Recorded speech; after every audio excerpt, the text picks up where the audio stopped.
মা বাবা কী করে এটা নেই আসছে, স্যার আপনি তো এক্স রে দিবেন, এক্স রে নিয়ে আসছি, করে নিয়ে আসছি। আচ্ছা এক্স রে আমি আপনাকে দিব, কে বলছে? বলে কোনো ডাক্তাররা বলে তো 3বার 4বার 5বার এক্স রে করে, একটা ব্লাড কাউন্ট করে না। I am surprised. কারণ যখন আমি দেখি যে একটা এই 6 সপ্তাহ 7 সপ্তাহ 8 সপ্তাহ বাচ্চা আসে, খুব কাশি, তারপরে এক্স রে করতেছে, ব্লাড কাউন্ট করে নাই। আমি ব্লাড কাউন্ট করলাম, লিম্ফোসাইটিক লিউকোসাইটোসিস, ডায়াগনোসিস পার্টোসিস। এই কাশি 100 দিন থাকবে, তারপর এমনি যাবে যত চেষ্টা করে।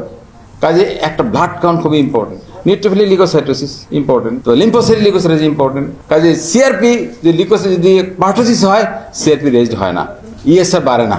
সো ইম্পর্টেন্ট এভিডেন্সগুলি, তা আমরা এগুলি দিয়ে নজর দিই না। আমরা খালি ফার্স্ট ব্রিদিং চেস্ট টেন্ডিং এইটাতে এখনও আমরা গোলক ধাঁধা পড়ে গেছি। কাজে আমাদেরকে এর থেকে বের হতে হবে। আমাদের ফার্স্ট ব্রিদিং চেস্টিং আসলে কি নিউমোনিয়া হয়, এই যে বাচ্চা অ্যাসপিরেশন হয়, এই যে জার্ড হয়, ফার্স্ট ব্রিদিং চেস্ট ড্রয়িং, এতে কিন্তু বলা হয় নিউমোনিয়া। মানে আমরা ফার্স্ট ব্রিদিং চেস্টিং হলেই নিউমোনিয়া বলে ফেলি। কত কিছু আছে ডায়াগনোসিস, প্রাইমারি সিলেট স্ক্যান এসে আছে। আমাদের দৃষ্টিভঙ্গি পাল্টাইতে হবে, চেঞ্জ করতে হবে। নিউমোনিয়া ঠিকই আছে, নিউমোনিয়া আমরা চিকিৎসা করবো, নো প্রবলেম।